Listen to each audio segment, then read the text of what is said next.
Está no ar mais um Copacabana Talks. Hoje a gente tem um convidado ilustríssimo, uma pessoa que eu gosto muito. O programa hoje a gente vai falar de bastante assuntos bem diversos. A gente vai falar de cultura, vai falar de futebol, vai falar de marketing. Eu fico muito feliz que ele tenha aceitado o convite de vir aqui, tá?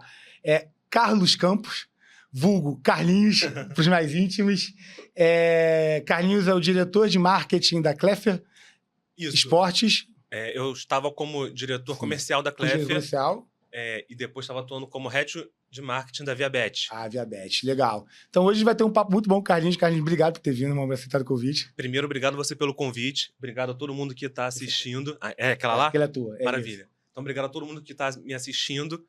Quero dizer que as palavras do Tarcísio são um pouco suspeitas, porque a gente já se conhece há um tempo, mas estendo os elogios, um cara de ouro, super gente boa, e que a gente se conhece de outros lugares, de outros Mas eu vi a competência dele no trabalho, por isso que eu tenho propriedade para falar ali. Bom, Carlinhos, cara, me conta. Carlinhos, quem é você? O que você faz dessa vida aí pra gente? Legal. Para contar sobre mim, eu vou voltar um pouco, né? Fica à vontade. Eu acho que eu brinco dizendo que eu comecei como qualquer garoto. Queria ser jogador de futebol. Uhum. E eu era fissurado em esporte, fissurado em futebol. Jogava 24 horas por dia. Minha mãe tá no bastidor ouvindo, ela pode confirmar que eu jogava quando criança dentro do banho. Dentro do banho? Levava a bola pra dentro do chuveiro, ficava batendo bola. E aí tentei ser jogador. Também com a maioria não deu certo. Por quê? Pô, posso ser muito sincero? Sinceridade, Carlinhos. Cara, preguiça de treinar. Eu entendo isso. Tem uma coisa no esporte que acontece muito. Eu tive sempre, graças a Deus, o privilégio de ter a chance de estudar em um colégio melhor. E tem muita gente que, infelizmente, no país não tem esse privilégio. Uhum. Então, se agarra a oportunidade no esporte, principalmente no futebol, como a única chance de mudar de vida. E não era o meu caso. Uhum. Então, realmente, faltava empenho, faltava um pouco de querência mesmo, sabe? Uhum. A verdade é essa. E talvez um pouco de habilidade. Aí fica pra imaginação de quem já me viu jogar. Mas qual que era a tua melhor habilidade no futebol? Cara, era jogar com as duas pernas. Porra. Porque, na verdade, eu sou canhoto escrevendo. Tá. Então, e o meu pai, ele jogava com a esquerda, era canhoto. Então, na verdade, eu jogava com as duas pernas. Então, sempre acontecia isso. O pessoal não sabia, vai para um lado, vai para o outro, o que vai acontecer? E imprevisibilidade no futebol é importantíssimo. Né? Não, e hoje em dia jogar com duas pernas é mandatório, né? Tanto no mundo da luta também, que agora o cara tem as duas bases. Troca as duas bases, né? Como fosse água, pô. Legal. Beleza, e aí você tá no futebol, vai lá. E aí eu sempre tive essa ideia de trabalhar com futebol, trabalhar com esporte, mesmo que não seja jogando. Também a ideia de ser treinador, porque é um pensamento natural, nunca passou pela minha cabeça, não é o que eu gosto, eu nem me acho bom nisso. E aí, por questões familiares, por questões de visão de mercado, eu me encontrei no marketing esportivo. E aí, com 16 anos, eu cheguei a pedir para trabalhar nos camps que a Clefer fazia. Tá. A gente recebia uns times lá de fora americanos para fazer uma rodada de treinamento na Granja Comari, na Confederação de Vôlei. E aí eu pedia, posso ir de graça? Posso ir de graça? E aí eu fui algumas vezes de graça, até que teve numa dessas vezes, que foi o camp do Barça Camp, porque lá em 2012, mais ou menos, a Clefer trouxe a escolinha do Barcelona. Ela foi pioneira, na verdade, nesse modelo que é tão disseminado no Brasil. Legal. E acho que o case de sucesso é o do PSG até. Sim. A do Flamengo e do PSG se destacaram. Mas quem trouxe foi a gente com a escolinha do Barcelona. E aí, num desses camps, foi onde eu recebi meu primeiro pagamento. Então, eu falo que foi o meu primeiro trabalho. Cara, legal. E eu não sabia que eu ia receber. Eu tinha pedido para trabalhar de graça mais uma vez. E aí, no final, eu tava assim, até tarde, cheio de sono. Aí eles me chamaram num canto. Carlinhos, toma aqui. Isso na época era assim, R$600. E eu tinha 16 anos. Então, para mim, eu tava rico. Gigante. Mas foi simbólico. Tanto que me marcou até hoje como uma recompensa de um trabalho que eu pedi para fazer. E a partir daí, eu sabia que eu queria trabalhar com aquilo. Eu não fui direto para a Clefer depois. Eu rodei muito, eu fui para o marketing. Primeiro eu comecei como estagiário no esporte interativo. Aí eu fiquei alguns meses, era muito longe da minha casa. Pagava muito mal também. Eu fiquei um pouco, saí e fui para o Multishow. Fui para o marketing do Multishow, dos canais Globosat. Multishow, Busy Off. Que o Busy Off são braços, são quase filhos do Multishow. Sim. Então a gente cuidava de tudo. E lá eu tive muita experiência em gestão de programa, em relacionamento VIP, em comercial, em gestão de orçamento, porque eu cuidava muito do marketing, mas do orçamento do marketing. Tá. Eu não vou dizer quanto era, mas eram números assim. Grandes, né? Mas você se acostuma. Acaba virando só números mesmo. Aham. Então, nós no começo foi um pouco até assustador, assim. Caraca, de repente eu tenho que ver uma responsabilidade desse tamanho. Sim. Mas foi ótimo, porque você aprende a lidar com o artista, você aprende a ter imprevisibilidade, aprende a improvisar. Porque nos programas aconteciam de tudo, né? Tá. E os artistas, eles fazem de tudo na sua vida pessoal também. Então você tem que saber ter esse jogo de cintura. Tinha algum fato curioso dessa época Cara, aí? teve. Vou te contar. Teve um artista que era de... Desculpa. Teve um artista que era de comédia, que eu não vou dizer quem é. Que ele era muito famoso. E ele vivia falando que estava muito ocupado. E a gente queria mandar, alinhar alguma coisa do programa com ele. E ele, não, tô muito ocupado, tô muito ocupado, tô muito ocupado. A gente, o que esse cara só faz? Tá muito ocupado. Aí um dia ele falou, tô muito ocupado, mandou uma foto malhando. O muito ocupado dele era malhar na academia. O cara tem prioridade na vida. Eu não podia o shape, né? Eu não podia resolver o programa porque ele tava malhando. E a prioridade dele era essa. Ele estava malhando. Caraca. Então a gente tem que ter um pouco desse jogo de cintura. Sim. Até pra... Não é dar uma chamada no artista, mas até pra orientar, trazer ele pra realidade do programa sem perder a personalidade dele. Porque é a personalidade do artista que faz ele ser o artista também. Sim, total. Então tem que ter muito esse feeling, esse jogo de cintura, essa forma de se posicionar de forma inteligente. Então isso me ajudou muito. E aí foram muitos prêmios Multishow, muitas ativações no Rock in Rio. Legal. Muitas noites mal dormidas por causa do prêmio, viradas. Lidei com muitos artistas, foi muito legal. Sim. E tiveram ativações bem legais, principalmente no Rock in Rio. Principalmente quando a gente colocou um 360 lá. Hoje é bem mais disseminado, tem muito em cinema, TED Shopping. Aqueles desafios de você fica 1 hora, tem que achar as pistas. Sim. E a gente levou, era... Escape room. um escape room. Era meio que uma novidade ainda. A gente botou dentro do Rock in Rio um escape room de 10 minutos. Cara, bom. E no andar de cima era um aquário para entrevista, com tudo aberto para ver os shows, padrão do mercado. E isso foi muito legal, que lotou, era fila enorme. Então isso foram um dos cases legais que a gente trouxe de ativação de marca, por exemplo. Que legal, cara. Então isso ainda no Multishow, né? Não, maneiro. Aí depois eu fui para Platinum, que é uma intermediadora de influenciadores e marcas. Tipo, cuida de influenciadores, né? Isso, a gente fazia muito Clear Blue. Acho que todo mundo já viu alguma influenciadora grávida com Clear Blue na frente. Eu ainda não tive filho ainda, né?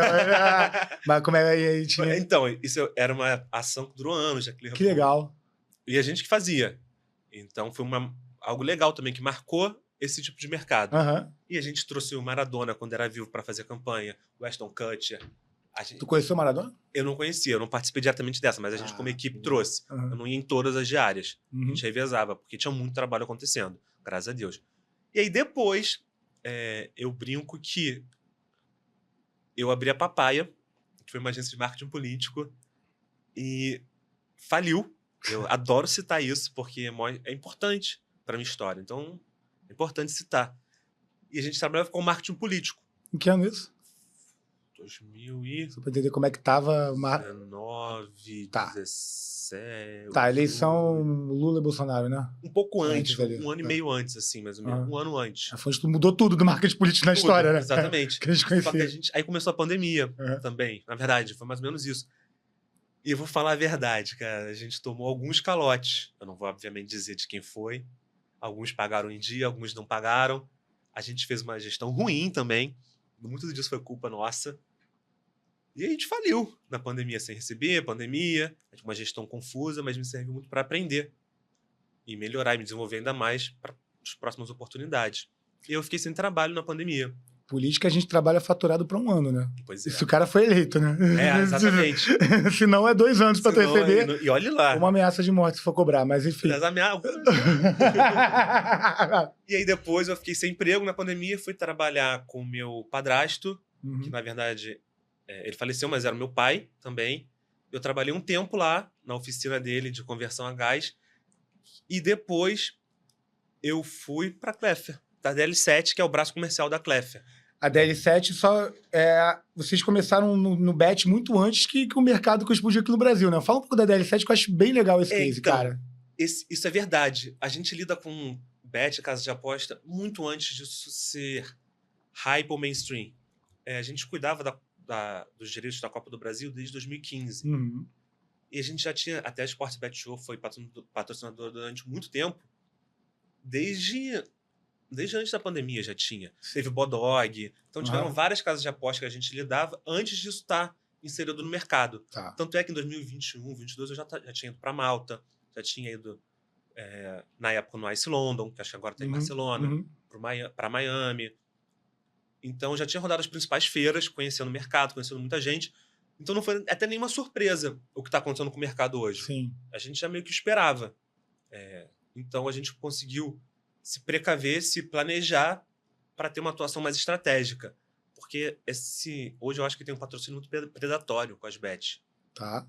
Eu acho que, e aí não é uma crítica, uma sugestão, mas eu acho que ao invés de ir na manada, todo mundo tá no futebol, todo mundo tá no futebol. É claro que o futebol é importante. Mas como é que a gente trabalha esse patrocínio? Esse patrocínio é só mídia? Mas será que a gente não pode, pagando a mesma coisa, extrair mais dele? Ser mais estratégico? Que tipo de persona é o teu público? Porque a Bet Nacional tem um tipo de persona. Sim. A Esporte da Sorte tem outro tipo de persona. A Rios Bet tem outro tipo de persona. E dentro dos patrocínios tem diversos tipos de torcedores, de fãs, de consumidores. Então entender essa persona antes de você começar ações de patrocínio é fundamental. E eu vejo que pouca gente no mercado faz.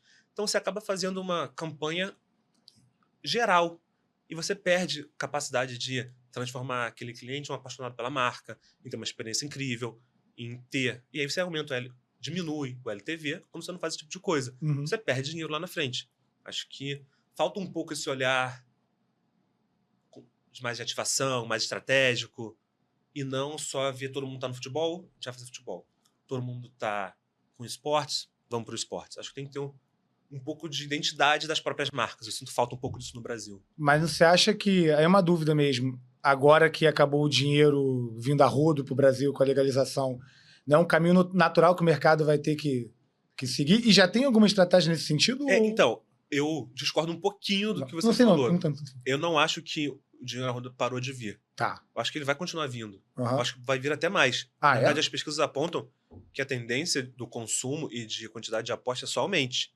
Por quê? Porque quando você regula o mercado, você também traz credibilidade. Você sabe que você vai receber, você sabe que você tem onde cobrar, você sabe que você não vai precisar ir a Malta, Curaçao ou Ilhas de Man para perguntar, vem cá, você vai me pagar meus R$50 ou não? A conta não fecha, entendeu? Então, essa credibilidade atrai grandes marcas também. Então, tem vários grupos enormes estabilizados nos Estados Unidos, europeus, que esperaram o mercado se regulamentar para vir para o Brasil. Então, na verdade, acho que vai ter mais investimento. Um bom exemplo disso na MGM, junto com a Globo. Então, tem movimentos grandiosos para acontecer. A própria Bet365 falou algumas vezes para mim que estava esperando o mercado se regular para poder entrar no Brasil de fato. Entendi. Tinha marcas esperando... Então, assim, eu acho que a gente faz uma limpa no primeiro passo. Então, parece que diminui o dinheiro rodando, que muita gente vai acabar saindo, não vai aguentar esse tranco dos 30 milhões da licença, mas depois que o mercado se reciclar, acho que esses investimentos vão acontecer, vão voltar a crescer de forma mais saudável.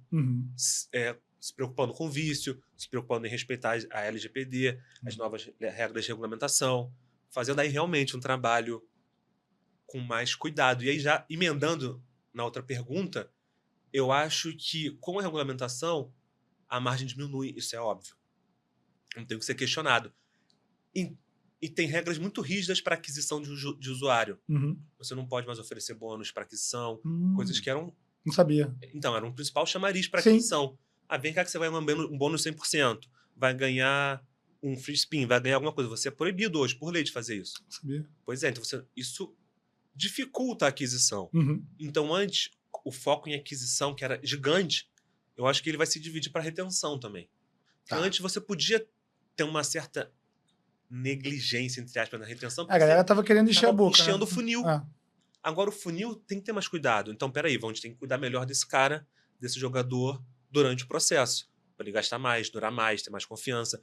Então, eu acho que ações de ativação, de fortalecimento de marca, de brand love vão ser cada vez maiores. Então, acho que a gente vai começar a ver patrocínios não só de mídia, não só para visibilidade a qualquer custo, mas mais estratégicos. Acho que é um pouco essa minha visão do mercado hoje. Não, legal, interessantíssimo. E faz total sentido.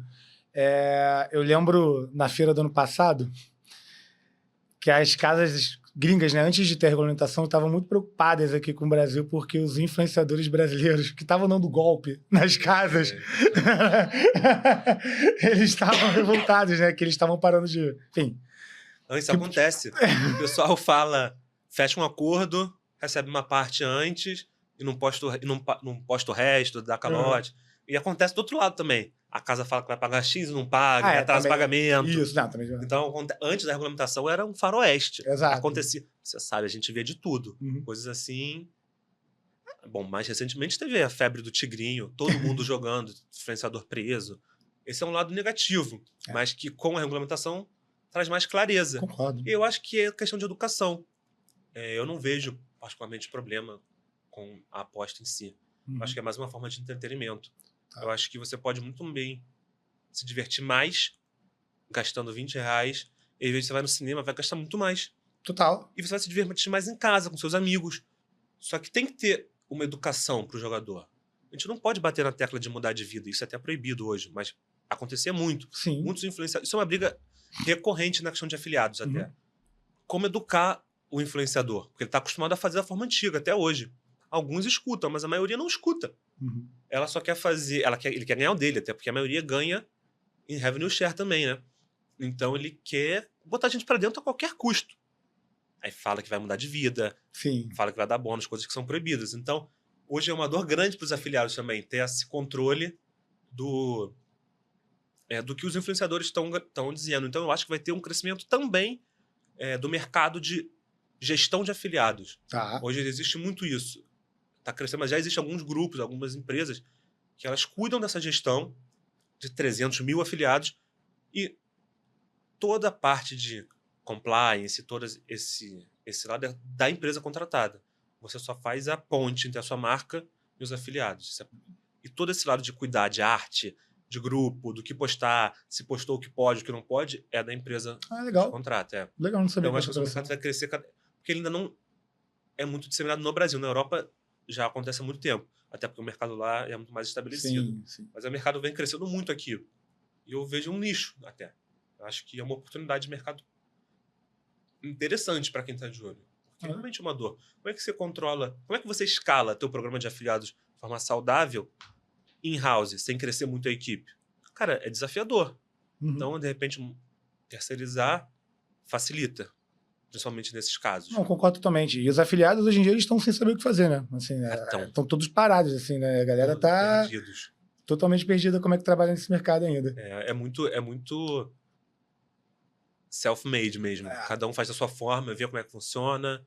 Não tem nem parâmetro. Às vezes você vai negociar com alguém, a pessoa não sabe nem como responder o que ela quer, porque ela nem sabe o que esperar de você.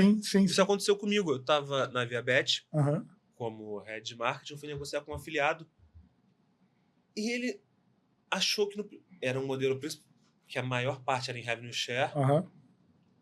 E ele achou que no primeiro dia ele já ia ter 100 mil para retirar, porque ele achou que ia ser uma enxurrada e a gente teve que explicar muito que era uma construção a longo prazo, a médio prazo. Porque ele ia ficar falando, as pessoas iam jogando e acumulando. Era quase uma carteira para ele.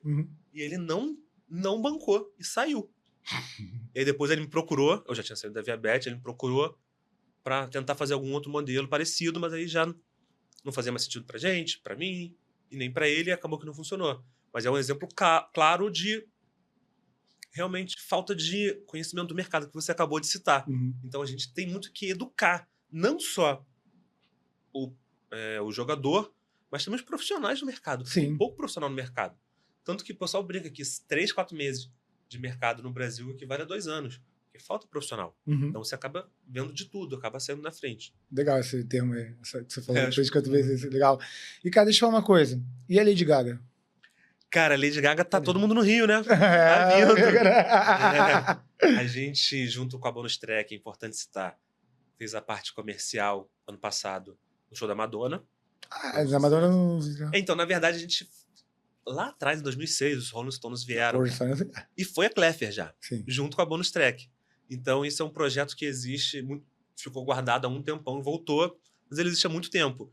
E em 2006, a gente conseguiu o recorde mundial de mais pessoas simultâneas num show ao vivo. Caraca. E aí a Madonna voltou pra quebrar esse recorde. Ah, foi a Madonna que quebrou o Rolling Stones mesmo, né, cara? Que era um recorde nosso. Ou seja, E a gente líder. também tinha, durante muito tempo, o recorde de um patrocínio mais longevo na história, que foi a Lubrax no Flamengo, Sim. que foi como começou a Cleffer. Explica um pouco essa história. Legal. Essa história é interessante. Vale citar aí o meu avô, que ele trabalhava como diretor de marketing na Petrobras, e o Kleber Leite, ele era radialista. E aí, um dia ele teve uma ideia, ele, um cara visionário à frente do tempo dele também, sempre foi, ainda é. Bateu na porta do meu avô e falou: olha, isso já acontece lá fora, eu quero trazer a Lubrax para patrocinar o Flamengo. E, cara, isso não existia no Brasil, então meu avô bancou, foi visionário também. Viu que ali tinha uma oportunidade de revolucionar o mercado. E aí juntaram duas pessoas que entendem de marketing, entendem de comunicação, de revolução de mercado, toparam, mesmo com o receio que ainda existe hoje de boicote dos outros times. Mas isso cada vez mais as pessoas entendem que não acontece. Você só gera identificação com o time em questão. Você não tem um boicote dos outros times, isso não acontece. Sim. E aí deu tão certo que durou 25 anos. E a gente entrou no livro dos recordes como patrocínio mais duradouro do futebol brasileiro. Foi a Lubrax no Flamengo. Que irado, cara. Que legal pra mim. Eu ia vir com uma camisa do Flamengo da Lubrax, mas era falsa. Eu falei, eu só tinha essa. Eu falei, não. Aí também é sacanagem. E hoje, a Cleffer, ela cuida da gestão de imagem do Zico. A gente recentemente pegou a gestão de imagem do Roberto Dinamite também. Sim. Fazendo um trabalho bem bonito, assim, especial, para um ídolo brasileiro, mundial Fala até. um pouco, como é que é você cuidar da imagem do Zico, do Dinamite? O que é diferente do... A gente está falando de uma coisa muito grandiosa, Sim, né? Assim. então, o Dinamite, a gente está lidando... É um caso delicado. A gente está lidando com a imagem dele pós-morte. Sim. Então tem que ter muito cuidado, muito carinho e muito profissionalismo na atuação desse direito. Então eu digo até que é uma honra poder promover esse legado pós-morte de um cara tão importante. E sobre o Zico, eu tive muito com ele, pessoalmente. E tem histórias, assim, inacreditáveis. Eu sou flamenguista. E ele era meu maior ídolo, jogava na escolinha do Zico. Então, para mim, foi sensacional poder estar com o meu ídolo sobre uma outra ótica. Eu vou contar uma história... Eu não posso contar essa história, eu te conto depois. Tá bom. Mas, tiveram casos muito legais de a gente ir para lugares fora do Rio, pelo Brasil, e parar o evento.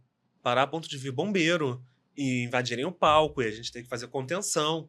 Então eu digo que o Juan chorou quando o Zico veio gravar aqui nesse estúdio aqui, ó. Tem foto. Você tá dizendo claro. Então eu falo que o Zico ele ultrapassa o Flamengo. O Zico é um ídolo do mundo, é um ídolo nacional. E a gente brinca muito que a gente fala que o Zico ele é o flamenguista menos flamenguista que tem. Porque o flamenguista é conhecido por ser arrogante, é conhecido por ter um ar de superioridade. Normal, né? Tipo... Fazer o quê, né? E o Zico é o contrário disso. Ele para pra falar com todo mundo, ele fica mais, ele faz o que for preciso pra te atender. Legal, cara. Com carinho, ele sabe do papel de ídolo que ele exerce. E isso é raro. A gente tem milhões de exemplos hoje no Brasil de ídolos que são exemplos terríveis, que são exemplos negativos. E o Zico até hoje tem uma imagem 100% limpa, respeitado, amado por onde vai, e é muito legal. Eu já vi bombeiro machucar a perna dele. Já vi lesionarem ele de tanto amor. De verdade. Uma vez ele me deu uma carona, porque meu carro quebrou no meio do caminho. E eu tinha um almoço com ele, um cliente. E aí meu carro quebrou no meio do caminho. Aquelas coisas que... Carona do Zico, né? Cara, eu fui pra Copacabana, meu carro quebrou na Barra, e ele morava por ali. E aí na hora de ir embora eu falei, Zico, tu vai pra onde? Ele, pô, vou pra Barra. Eu falei, cara, Zico, pô, tu me dá uma carona? Meu carro quebrou. Ele, claro! Vendo, claro. A gente só vai ter que buscar meu filho no caminho. Beleza. Resultado, eu fui na frente, o filho do Zico foi atrás. Fui eu do lado dele, trocando ideia. E perguntando... Eu queria falar de tudo, menos de futebol. Porque todo mundo que encontra ele só pergunta de futebol. Sim, Eu imagina. falei, cara, eu vou saber outras coisas. Eu perguntei da vida, pô, de casamento, de filho, de tudo. E a gente teve uma conversa que eu nunca imaginei, né? Imaginei eu e Zico no carro dele, dando uma carona até a casa dele, coisa de maluco. Então, são coisas legais, assim, Pô, que irado. mexem muito, marcam muito, né? Aham. Eu me sinto privilegiado. E, de forma geral, um pouco da minha paixão do esporte é por isso. Eu vejo que, através do patrocínio e da ativação, da construção de um campeonato bonito de ser feito, o quanto emociona quem está na arquibancada. E eu já estive do outro lado, eu sei o quão impactante é. Então eu brinco que o esporte ele traz o quinto P. Tem produto, preço, praça, promoção e paixão. O esporte ele traz o quinto P, que é a paixão. Tá. Que é uma arma muito poderosa quando você quer fazer uma construção de marca inteligente. Uhum. Porque você pega no momento da emoção maior que o ser humano pode sentir. Quem realmente é apaixonado por futebol, ou por vôlei, ou por luta, que eu sou super, quando o seu ídolo tá lá, quando você tá num evento, você é impactado de uma forma que você não esquece. Eu já tive a oportunidade, a convite do UFC, de estar na área VIP assistindo o UFC Brasil, a volta do José Aldo. E, cara, eu gosto de luta, mas não é o meu esporte favorito. Sim. Quando me viu, eu tava torcendo. Sim. Tava falando, vai morrer, e xingando. Eu falei, cara, o que é isso? Então o esporte traz isso. Uhum. E, de repente, numa ativação de marca inteligente, numa inserção numa marca inteligente, de uma forma orgânica no ambiente, pô, você cria uma identificação. E é aí que tu ganha. É aí que você tem uma retenção maior, um retorno maior, um LTV maior, um custo de aquisição de cliente menor e um ticket médio mais alto, ou pelo menos que se mantenha. Aí você consegue construir. Isso é um canal, né? Assim, existem vários canais quando a gente fala de construção de marca. Digital, não digital, Telegram, afiliados. Uhum. São milhares, assim, se eu fosse cada canal, a gente vai ficar aqui. O próximo Pra mim programa seria eu um vou reservar prazer. 3 horas no sábado, tá? Já tô te avisando. Então, Mas... pra mim seria um prazer ficar aqui conversando. Eu adoro Tarcísio. Mas a gente não tem esse tempo. Então, mas existem diversos canais. Então, na verdade, é uma construção inteligente e que se conversa entre os canais. Sim. E isso é um desafio. Quanto maior a empresa, mais difícil é. Entendi. Porque movimentar um Titanic não, né? Um transatlântico é muito mais difícil do que movimentar uma lancha. Você consegue mudar a trajetória rápido. Então, são mas às vezes bate de lancha. Se tiver bebendo... Exatamente. Se tu fizer uma cagada, vai bater. Não importa Tô brincando. onde você esteja. Mas é que eu falo que a diferença é muito grande. E, cara, deixa eu te fazer uma pergunta. A gente só tem mais 5 minutos. Tá, 5 minutos? 2 minutos? Só. 2 minutos? Não. Você vai voltar antes, mas eu só queria que você falasse uma coisa. Claro. eSports. Então, ótimo tema. E você tem uma experiência em time de esportes. Eu tenho muito orgulho de falar sobre esse tema, porque hoje a gente é dono, a Clefer é dona, de um dos maiores times de esportes do Brasil, que é a Imperial Esportes. E eu posso dizer com muita tranquilidade, porque eu conheço os donos, conheço o pessoal que trabalha lá. É um trabalho muito diferenciado. Uma construção de base muito inteligente. A Imperial realmente entende o que é o senso de comunidade. E isso no esporte faz total diferença. Uhum. Tanto é que o recorde de transmissão simultânea também de um jogo de esportes é nosso também. Que irado, cara. Foi numa final do Gaulês e a gente botou mais de 720 mil pessoas ao vivo assistindo. Caraca. Então a gente tem um recorde também. Então a gente entende um pouco do que está fazendo. E a gente abriu uma line... Alexa campeão. Então, da line feminina. Uhum. A gente viu que o mercado feminino é importante. A gente tem que abraçar Uhum.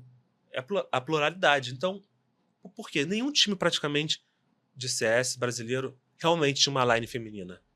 Alguns falavam que tinha, mas faltava um mergulho com carinho, com amor. Cara, a gente contratou as melhores do mundo. Então, nós somos 6 vezes campeão mundial no CS feminino. Então não dá pra dizer que a Imperial tá aqui por um acaso. É um trabalho muito legal, muito estruturado e muito baseado em data, em informação, em análise, em traqueamento de dados. A Imperial, ela tem... Eu só vi na Imperial, não é porque a nossa não tô puxando o saco, não. Ela tem um sistema que ela consegue traquear durante as lives e campeonatos quantas vezes a marca foi exibida em tela durante o evento. Você consegue ter uma mensuração muito mais real dos teus resultados. Então, tem vários diferenciais muito legais de mercado. Sim. Que irado, cara. Que legal. Vai ficar pro próximo episódio. Eu acho que a gente tem bastante coisa a conversar. Peixe tá me olhando ali com cara brava. Desculpa, Peixe. Carlinhos, eu queria agora que você desse suas palavras finais mesmo. Assim, eu agradeci o bate-papo. O que a gente... Enfim, fale um pouco dos palavras finais e a gente vai ter uma próxima. Primeiro, agradecer. Vai ser um prazer vir aqui novamente. A gente tem que falar de Serrano, a gente tem que falar de outros cases, tem que falar de novas visões de mercado, de Flamengo, Vasco, Corinthians, Palmeiras, vôlei, o Canecão, que tá vendo enfim. assim, tem um mar de assuntos pra gente falar no próximo programa. Já tô vendendo meu peixe para um próximo. Mas, no mais, eu quero agradecer, dizer que o mercado de bet, o mercado de marketing esportivo, nos próximos anos vai amadurecer e crescer muito. Então, eu tenho certeza que vão ter muitos outros conteúdos acontecendo pra gente falar ainda mais. E sobre mim, eu quero dizer que é um prazer estar aqui, te rever, sentir falta do Thiago, grande amigo, mas que não pôde estar. E que eu tô super aberto pra gente falar. Quem quiser, me procura no LinkedIn, me procura no Instagram, pra gente bater um papo sobre o mercado. Eu posso falar um pouco mais da minha visão. Lá eu posto muito sobre o que eu penso. Então vai ser um prazer trocar com todo mundo. E bom, no mais é isso. Quero agradecer a todo mundo. Obrigado, irmão. Obrigado. Obrigado pra caramba mesmo. Então é assim que a gente encerra mais um programa do Copacabana Talks. Valeu, fui! Valeu!